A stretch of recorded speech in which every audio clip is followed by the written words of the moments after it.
आपको सबको मेरा नमस्कार और महाशिवरात्रि के इस पावन पर्व पे आप सभी को ढेर सारी शुभकामनाएं। और मैं भगवान महादेव से प्रार्थना करती हूँ कि उनकी माँ गौरा की सह परिवार शिव परिवार उनकी कृपा हम सभी पे बनी रहे और हम सबकी खूब आध्यात्मिक उन्नति हो, सर्वांगीण उन्नति हो, सर्वांगीण विकास हो।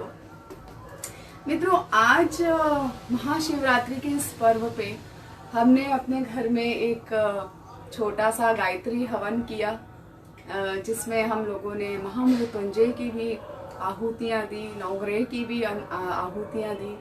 और आज मेरे साथ हैं पंडित विक्रम शर्मा जी। वैसे तो ये आर्य समाज से जुड़े हुए हैं और हमारा जो रिश्ता है बहुत ही पुराना है। हम लोग काफी साल से 26 साल हो गए, बाप रे 26 साल से जुड़े हुए हैं। और एक समय था जब हम लोग हर महीने की 1 तारीख को गायत्री हवन 1 से 5 करते थे और तकरीबन मेरे ख्याल से ये सिलसिला 8 साल चला है। और ये देखिए क्या, ये ना ईश्वर की ही कुछ कृपा होती है। जब आप ऐसे दैविक कार्य करते हैं ना, तो ये उसकी इच्छा से ही होता है। कई बार हम चाह के भी नहीं कर पाते हैं। तो आज विक्रम मेरे, वैसे तो मैं इनको भाई बोलती हूँ, अभी इतने साल का हमारा रिश्ता है। ये मुझे दीदी बोलते हैं, एकदम परिवार जैसा ही है। और हमेशा सुख दुख में हम एक दूसरे के साथ बने रहते हैं, जुड़े रहते हैं। और भले हम लोग मिले नहीं, लेकिन जुड़े रहते हैं, यहाँ से हृदय से जुड़े रहते हैं। तो आज मेरे मन में आया, मैंने विक्रम को बोला कि क्यों ना हम एक वीडियो बनाएं जिसमें हम आज खास तौर से हवन के बारे में बात करें कि गायत्री हवन का क्या महत्व है और इससे क्या लाभ मनुष्यधारी को होता है। और क्योंकि विक्रम आर्य समाज पद्धति से करते हैं, तो मैं उनसे कुछ और प्रश्न भी करूंगी। बट शुरुआत के लिए विक्रम, सभी दर्शकों की तरफ से मैं आपका स्वागत करती हूँ। धन्यवाद जी, बहुत बहुत धन्यवाद। और आप मान गए ये चर्चा करने के लिए, उसके लिए भी धन्यवाद आपका। विक्रम, आप आर्य समाज से जुड़े हुए हैं और आप ये जो हवन आदि कराते हैं, आप आर्य समाज पद्धति से कराते हैं। तो सबसे पहले तो मैं जानना चाहूंगी कि आर्य समाज पद्धति से जो हवन यज्ञ होता है और जो पौराणिक तरीके से होता है, जो वैदिक सनातन परंपरा के हिसाब से होता है, दोनों में क्या डिफरेंस है, क्या दोनों में भेद है? पहले तो सभी को मेरा सादर नमस्ते। और आज महाशिवरात्रि के इस पावन पर्व पर आप सबको मेरी बहुत बहुत शुभकामनाएं, बहुत बहुत बधाइयाँ। मैं कामना करता हूँ ईश्वर से कि आप सबके जीवन का कल्याण हो, हम सब अपने जीवन में आत्मविश्वास से और शक्ति से परिपूर्ण रहें और निरोगीता से आगे बढ़ते जाएं। सबसे पहली बात तो यह है कि जो हम भारतीय या पूरी वैदिक परंपरा है, उसके अनुसार पौराणिक और आर्य समाज दोनों उसी परंपरा के अंदर आती है। दोनों में ही वेद के मंत्रों का उच्चारण होता है। कोई भी यज्ञ हो, कोई भी पूजा हो, चाहे वो विष्णु यज्ञ हो, चाहे वो गणपति याग हो, चाहे वो कोई भी प्रकार की सत्यनारायण पूजा से लेकर के कोई भी पद्धति हो, उन सब में वैदिक मंत्रों का ही पाठ होता है। तो दोनों ही वैदिक पूजा है। फर्क इतना है कि एक पूजा होती है मूर्ति के साथ और एक पूजा होती है मूर्ति के बगैर। इतना ही अंतर है दोनों। जैसे विवाह संस्कार में पूरी विधियां एक सी हैं, लेकिन केवल 4-5 विधियां छोड़ दो, गणपति, नवग्रह, षोडश मातृका, वरुणदेव पूजन छोड़ दो, बाकी सारी पूजा विवाह पद्धति बिल्कुल समान है। यज्ञ में मंत्र भी सब में समान बोले जाते हैं, श्लोक की आहुति नहीं लगती यज्ञ में, चाहे वो पौराणिक हो चाहे वो आर्य समाज हो, मंत्र की ही आहुति लगती है। केवल मात्र सिंपल सा अंतर है मूर्ति पूजा और बिना मूर्ति की पूजा।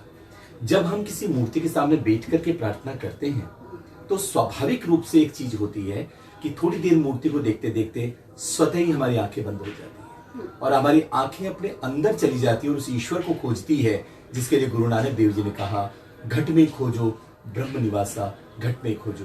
भाई अपने दिल की गहराइयों में उस ईश्वर को खोजो, वो ईश्वर तुम्हारे दिल के अंदर मौजूद है। ईश्वर के लिए कहा है सर्वत्र व्यापक है पर नजर आता नहीं, योग साधन के बगैर उसे कोई पाता नहीं। तो ईश्वर दयालु है, सबके अंदर विद्यमान है।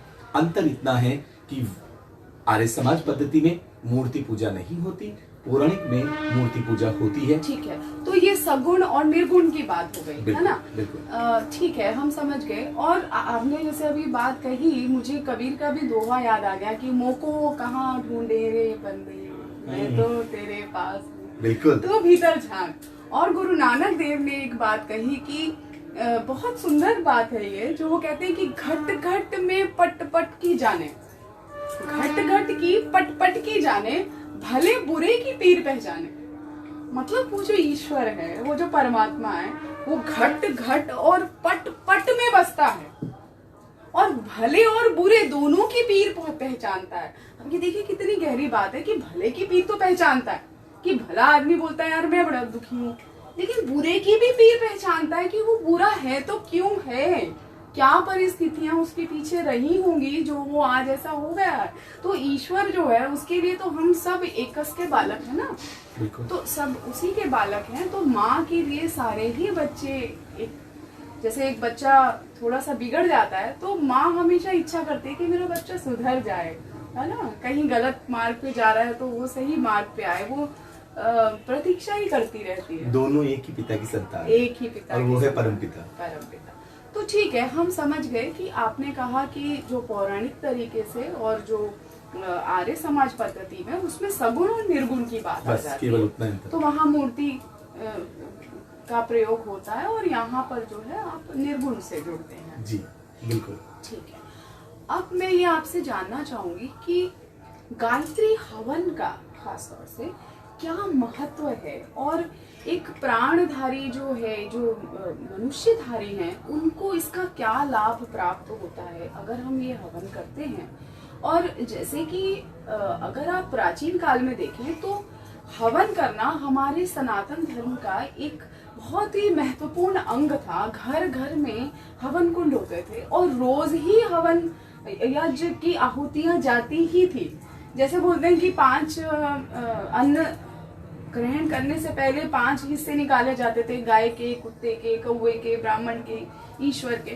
तो इसी प्रकार से मतलब ये एक रेगुलर वे ऑफ लिविंग था, हमारा बेसिक स्टाइल ऑफ लिविंग जो था हमारे सनातन पद्धति का, वो यही था।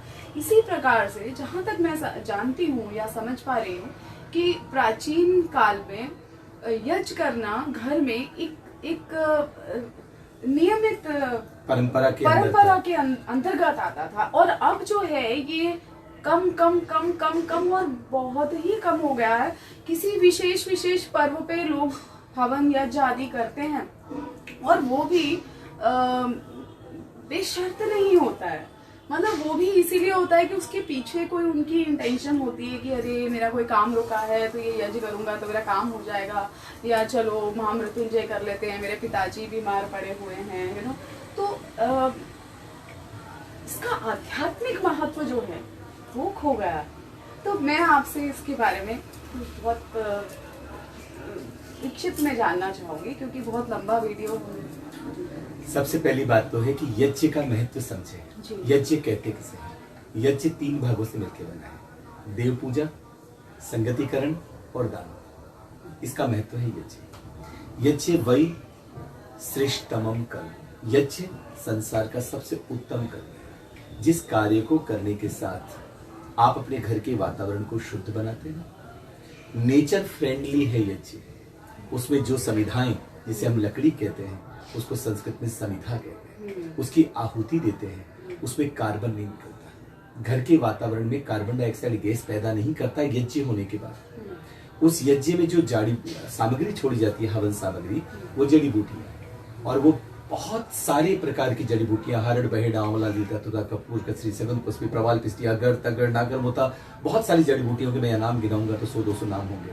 वो सारी जड़ी बूटियों को मिलाकर के उनका एक मिश्रण तैयार करते हैं, और उसको घी मिला करके अग्नि में छोड़ा जाता है। तो ये हो गया संगतिकरण। तो ये जो सारे हर्ब्स, इसको हर्ब्स जड़ी बूटियां जो आप कह रहे हैं, इससे हमारे रोग दोषों का भी विनाश होता है। खूबी ये है कि सबसे पहला इसका नाम संगतिकरण है, अर्थात अच्छा संग, समिधा, घी, सामग्री, स्वीट, स्विष्टकृत, इन सब का मिश्रण अग्नि में डालना, संगतिकरण। देव पूजा देना, हम क्या कर रहे हैं, अग्नि को जला करके वापस नेचर को रिटर्न कर रहे हैं। क्या कर रहे हैं, हवन सामग्री की आहुतियां जो जड़ी बूटियां हैं। सबसे पहला काम श्वास के द्वारा हमारे अंदर जाता है, हमारे अंदर की प्योरिटी के लिए, क्लीनिंग के लिए।